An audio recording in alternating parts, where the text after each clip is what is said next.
Hello guys. तो recently एक movie आई है Animal. It's very controversial. Either people love it or they hate it. और Dhruv Rathee very famous internet personality. उन्होंने इस movie को review किया और इसे कहा misogynist, regressive and a cancer to society. And I don't know what to feel about that. और उन्होंने question किया ethic of filmmaking and the responsibility that comes with filmmaking. कि हम ऐसी मूवीज क्यों बनाते हैं जिसमें इतना वायलेंस दिखाया जाए जो एक बच्चे की माइंड को अफेक्ट कर पाए. This is what he exactly said. Munnu cinema hall में कोई फिल्म देखने जाता है तो उसे एनिमल जैसी फिल्म देखने को मिलती है. एक ऐसी फिल्म जिसमें प्रोटैगनिस्ट अपनी पत्नी का हाथ मरोड़ देता है. And that's why this movie is A-rated. For adults only. Kids are not supposed to watch it. Starting off with उन्होंने कहा White Ribbon. There are amazing movies like White Ribbon and Udaan by Vikramaditya Motwani. एक movies बनाई थी जो very similar चीजों से deal करती है जो एनिमल में रणबीर कपूर डील करता है, which is daddy issues. He has not very good relationship with his father. His father was also abusive. जिसका रिलेशन अपने फादर के साथ अच्छा नहीं होता है और अपने फादर से वो उसे मार भी पड़ती है, डांट भी पड़ती है, उसे एक अब्यूसिव बिहेवियर का सामना करना पड़ता है अपने पिताजी के साथ. और इस वजह से जब वो बड़ा होता है वो नेचुरली वैसा ही बिहेवियर लर्न करता है और वैसा ही बिहेवियर वो भी अपनी वाइफ, अपने साथ वाले लोगों के साथ करता है. और इस चीज को देखकर ध्रुव राठी जी ने कहा ये तो रिग्रेसिव है, ये मिसोजिनिस्टिक है. ये मिसोजिनिस्टिक क्यों है? Why he called it misogynistic is because इसमें रणबीर कपूर का जो कैरेक्टर है वो अपनी वाइफ को ऑब्जेक्टिफाई करता है. बिकॉज I'm pretty sure ध्रुव राठी ने कभी भी किसी लड़की को ऑब्जेक्टिफाई नहीं किया है आज तक. But I'm just saying when there are two people who are in a relationship they will objectify each other. That's part of a relationship. Anyways, हो सकता है उन्हें ऐसा इसलिए भी लगता हो क्योंकि रणबीर कपूर का जो कैरेक्टर है वो अपनी इधर उधर अपने लेफ्ट राइट जितनी भी लड़कियां हैं उनको अपने से नीचे कंपेयर करता है जो बिल्कुल गलत है. बिकॉज रणबीर कपूर की इसमें सिस्टर्स भी होती है जिन्हें वो अपने इक्वल के रूप में ट्रीट करता था. इनफैक्ट वो चाहता था वो इस कंपनी को साथ में रन करे. But he has problems. वो एक अच्छा आदमी तो नहीं था. He had problem. वो बहुत कंट्रोलिंग था अपने पिताजी की तरह और वो चाहता था कि उसे जिस भी चीजों से अटैचमेंट है, एग्जांपल हिज सिस्टर, उनका बिजनेस, उसमें उसका कंट्रोल हो. और जब वो कंट्रोल खो देता था वो वहां से चला जाता था. तो सेम चीज उसकी बहनों के साथ भी थी. अगर उसकी बहनों को कोई छेड़े या कुछ गलत करे उसका वो रिवेंज लेता था. वेंजफुल वो पहले से ही था. और उसका प्रोटेक्टिव बिहेवियर जो काफी टॉक्सिक था वो बिहेवियर को एक तरह से ग्लोरीफाई किया गया. पर वो ग्लोरीफाई करते हुए भी उसके पिताजी फिर भी उसे मारते क्योंकि उन्हें पता था कि ये बंदा ये गलत कर रहा है, ये बहुत ही पुश कर रहा है बाउंड्रीज को जस्टिफिकेशन के नाम पे. ये बहुत पुश कर रहा है बाउंड्रीज. एनीवेज, ऐसी चीजें उसमें और भी कई होती है. एक और एग्जांपल दिया ध्रुव राठी ने कि रणबीर कपूर की मिसोजिनिस्ट होने का, जो है कि वो कहता है एक अपनी लवर को कि मेरे जूतों को चाटो और वो ऑलमोस्ट रेडी हो भी जाती है. अब स्पॉइलर अलर्ट मूवी का, अगर आपने नहीं देखी है तो इसे मत सुनिए. पर वो जो लड़की होती है जिसे वो ऐसा बोलता है वो उसके पिता की जान लेना चाहती थी. वो कंस्पायर कर रही थी दूसरे उसके एनिमीज के साथ मिलकर कि वो उसे बहला फुसला के अपने साथ ले जाएगी. उसके जो लोग हैं वो उसके पिताजी को मार लेंगे. Even though he himself at the end बोलता है कि इसके साथ रिस्पेक्ट से बिहेव करना है, कुछ इसको नहीं होना चाहिए. Even though he could have even killed her. मैं इस चीज को जस्टिफाई नहीं कर रहा हूं. जो कुछ भी रणबीर कपूर के कैरेक्टर ने किया, रणविजय ने, वो बिल्कुल भी जस्टिफाइबल नहीं है. He was very vengeful, he was very violent from very early age. जो चीज देख लेनी चाहिए थी उनके पेरेंट्स को, उस चीज पर रोक लगानी चाहिए थी. थेरेपी में भेजना चाहिए था बच्चे को. बट जिनकी खुद में ही इतनी प्रॉब्लम से खुद उन्हें कभी अपने फैमिली में ध्यान नहीं दिया उनके पिताजी के कैरेक्टर ने, तो इट्स क्वाइट ऑब्वियस कि वो सारी गलतियां बाद में रिफ्लेक्ट होगी उनके बच्चों में, है ना. जो एक वायलेंस का साइकिल चलता है, नेवर एंडिंग साइकिल, उस चीज के ऊपर ये स्टोरी है. और हाँ, ये परफेक्ट स्टोरी बिल्कुल नहीं. इसमें बहुत सारे फ्लॉज है. स्टोरी में फ्लॉज है, टेक्निकल एस्पेक्ट्स में भी थोड़े बहुत फ्लॉज है. पर is this a cancer to our society? That's a very good question. I think Indian cinema, Hindi cinema, it has been very bad influence on society for a very long time. Objectification of women तो बहुत पहले से और बहुत खराब तरीके से होती जा रही है. In normal movies, comedy movies के नाम पर मिसोजिनिस्टिक तो हमारी 90s की मैक्सिमम मूवीज होती थी, 80s की मैक्सिमम मूवीज होती थी, और हमारी सोसाइटी का भी इसमें हाथ है, बिकॉज जो मूवीज होती थी उस टाइम वो हमारी सोसाइटी को ही रिफ्लेक्ट करती थी। हमारी सोसाइटी में जो हमारी फीमेल्स की जो लड़कियों की हालत थी वही चीज रिफ्लेक्ट मूवीज करती थी। तो बहुत बहुत गिने चुने लोग होते हैं जो उससे हमें ऊपर खींच कर कोई ऐसी वुमेन एम्पावरमेंट पर मूवीज बनाए। ऐसा पहले भी होता था, पर ऐसी मूवीज बहुत कम आती थी, और अगर आए भी तो इट्स वेरी हार्ड कि वो सक्सेस हो जाएगी।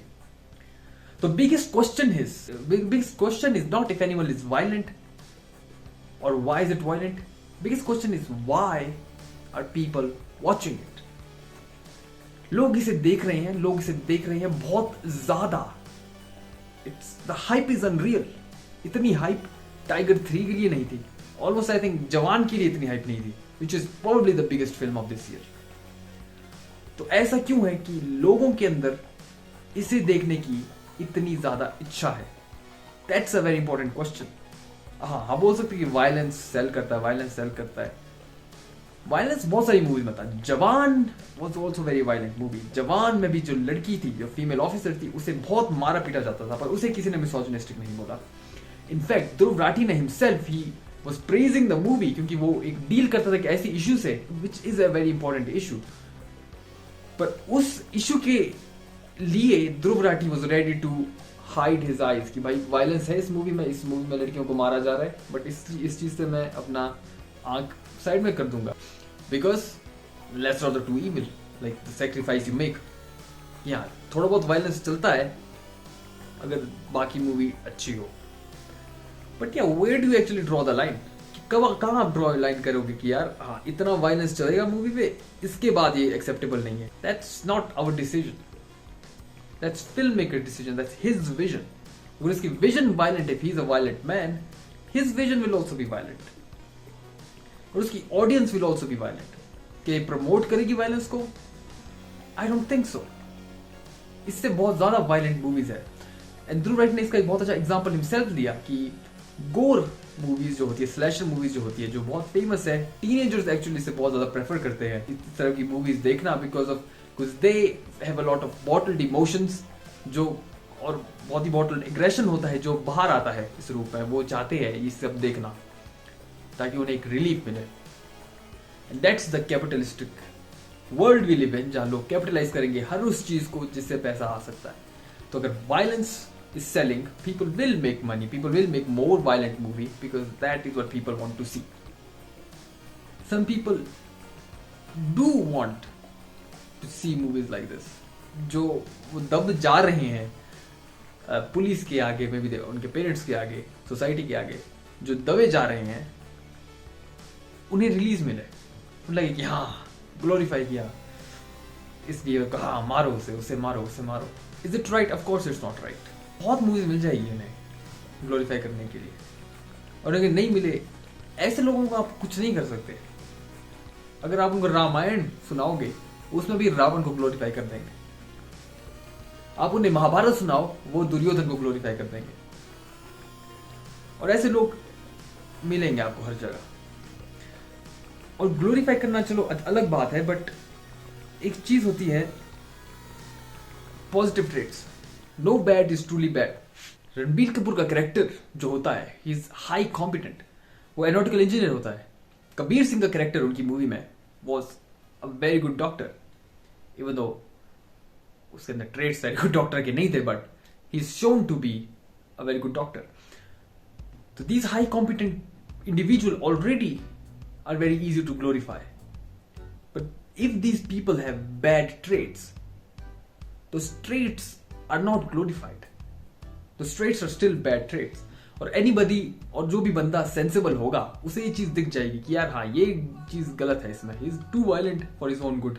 भले ही उसके अंदर उसके अपने रीजन है जस्टिफाई करने के इन सब चीज को, that doesn't mean all this behavior is justified. और इस बात पे ध्रुव राठी ने बात की मन्नू की। मन्नू ने एक एग्जाम्पल लिया कैसे बच्चे का, जिसके घर में भी अब्यूज चलता है, जिसने लेफ्ट राइट उसके जो सोशल मीडिया में भी वो ऐसे टॉक्सिक लोगों को फॉलो करता है, जो ऑब्जेक्टिफिकेशन करते हैं लड़कियों की, जो अब्यूसिव बिहेवियर को ग्लोरीफाई करते हैं। तो ऐसा जो लड़का है, वो जब ऐसी मूवी देखेगा और देखेगा कि इसे बड़े पर्दे पे भी ये रिस्पेक्टेबल स्टार्स भी इसे ग्लोरीफाई कर रहे हैं, तो वो इसके बिहेवियर में आ जाएगा। हाँ, ऐसा हो सकता है, दिस इज अ पॉसिबिलिटी, ऐसा नहीं है कि ऐसा नहीं हो। And that's why this movie is A-rated for adults only. Kids are not suppose to watch it. बच्चों को ये मूवी देखने की इजाजत नहीं है, उन्हें ये मूवी देखनी भी नहीं चाहिए, because it can be a bad influence. इसलिए सेंसर बोर्ड ने इसे A-rated सर्टिफिकेट दिया है। तो मन्नू के हाथ में ये मूवीज नहीं लगनी चाहिए, पर अगर लग जाती है तो उसके पेरेंट्स की रिस्पॉन्सिबिलिटी है ये, ना कि सोसाइटी की। हाँ, सोसाइटी की एक अलग रिस्पॉन्सिबिलिटी होती है सब बच्चों की तरफ कि वो सेफ एनवायरनमेंट बनाए बच्चों की परवरिश के लिए। अगर बच्चे को एक्सेस मिल रहा है A-rated मूवीज का, जो आजकल फोन पे अवेलेबल होता है, वो एक पेरेंट्स की रिस्पॉन्सिबिलिटी होती है कि वो वहां तक ना जाए। Another point the writing made is कि इस मूवी में शो करना चाहिए था कि मेंटल इलनेस है रणवीर कपूर के कैरेक्टर को, और उसका बाद में हृदय परिवर्तन हो जाता है। तो उनका ऐसा बोलना है कि उसका हृदय परिवर्तन हो जाता है बाद में। हृदय, आपका मेंटल इलनेस से हृदय परिवर्तन नहीं हो सकता है। That's not a very good way to talk about mental illness. तो ये आपने कहा, the one who are talking about mental illness, और ये भी कहा कि Ranveer Kapoor didn't show through his acting any sign of mental illnesses. और बाद में वो ये चीज कहते हैं कि उन्होंने साइन शो किए साइकोपैथी के। So you're saying he is a psychopath, he is showing the traits of psychopathy, but आप बोल रहे हैं हाँ उसके साइकोपैथी उसने, पर मेंटल इलनेस के उन्होंने ट्रेट्स शो नहीं किए, पर साइकोपैथी की करे। Is psychopathy not a part of mental illness? Psychopathy anti social behaviour.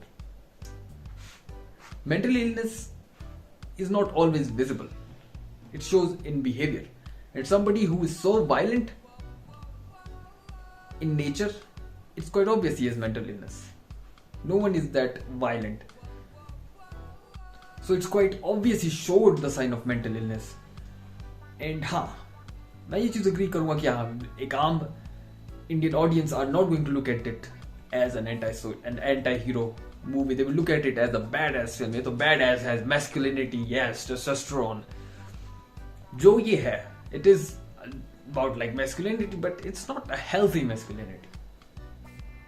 Healthy masculinity होती है राम, श्री कृष्ण, वो है healthy masculinity.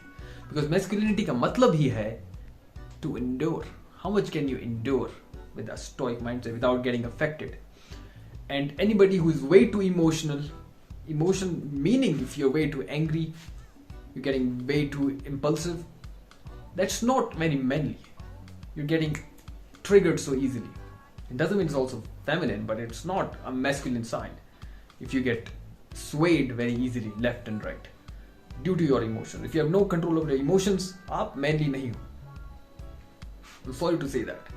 If you're way too aggressive, you have no control over your feelings, you're not very masculine. But isn't that the whole point of this movie of Animal? The reason it's called an animal is because it is about the animalistic behavior of humans. We're also social animals. तो एक animalistic behavior जो ये बंदा show करता है, which is to kill or be killed, to conquer. So it is most about animalistic desires of a man. And I have to say, movie की अपनी responsibility होती है, फिल्म मेकर की अपनी रिस्पॉन्सिबिलिटी होती है। And Sandeep Reddy Vanga is a very controversial guy. उसकी movies ने हमेशा से ही थोड़ी सी कंट्रोवर्सी रही है उसमें। He the way he writes his female characters, he sometimes use slap as a sign of love, which I also don't agree with. I don't think slapping is a sign of love unless there is a mother who is slapping his children for something very bad, कि उसने कुछ बहुत गलत कर दिया, एक तरह से पनिशमेंट उसे दी जा रही है, जो भी which is also very unhealthy. But हाँ, उसके लिए एक कर सकते हैं, एक जस्टिफिकेशन दे सकते हैं हाँ कि यार हाँ this is love. But usually like love, हाँ वो अलग बात है अगर आप इन टर्म्स ऑफ किंग्स अगर आप लोग ऐसा कुछ करते हो तो वो अलग है, वो आप अपना एंजॉय कर सकते हो, उसके लिए मैं कुछ नहीं बोलता। But generally speaking it's not a healthy behaviour to engage in. There is enough studies for that. I don't think that is something, slapping each other is something that should be promoted or glorified. It's not cool. और ये चीज होती है, sadly हमारी society में होती है थोड़ा, कि इस चीज को नॉर्मलाइज ना करें तो ज्यादा अच्छा है। But that said, I don't think Animal is about that. I think Animal has a lot more depth to this just on the character. I don't think movie has that much depth, but the character का बहुत depth है. And he's a guy with lots of issues. I think he's broken physically and mentally. तो ये बंदा है animal, और इसकी जो एनिमल इंस्टिंक्ट्स है, he uses that to fight for something that's very personal to him. That is lesser of the two evils. He's just a lesser of the two evil. वो hero तो है नहीं, वो एक एंटी हीरो है. Lesser of the two evils है वो, क्योंकि जो दूसरे लोग हैं वो बहुत ही खराब है एक तरह से, तो उतना वो खराब नहीं है. तो that's animal for you. So is this movie a cancer to society? Only time will tell कि इसका इम्प्लीकेशन क्या होते हैं लोगों की इन सोसाइटी, टीनेजर्स के बिहेवियर पे. Interesting to see. मुझे नहीं लगता कि it will be as detrimental to society as most of Bollywood has been for years. तो उतना वायलेंस भी इसमें नहीं है. It has a few sexual violence which were done by the villain. Most of the things that the hero did were consensual. Yeah, I don't think it would be as detrimental to society. At least I hope it's not.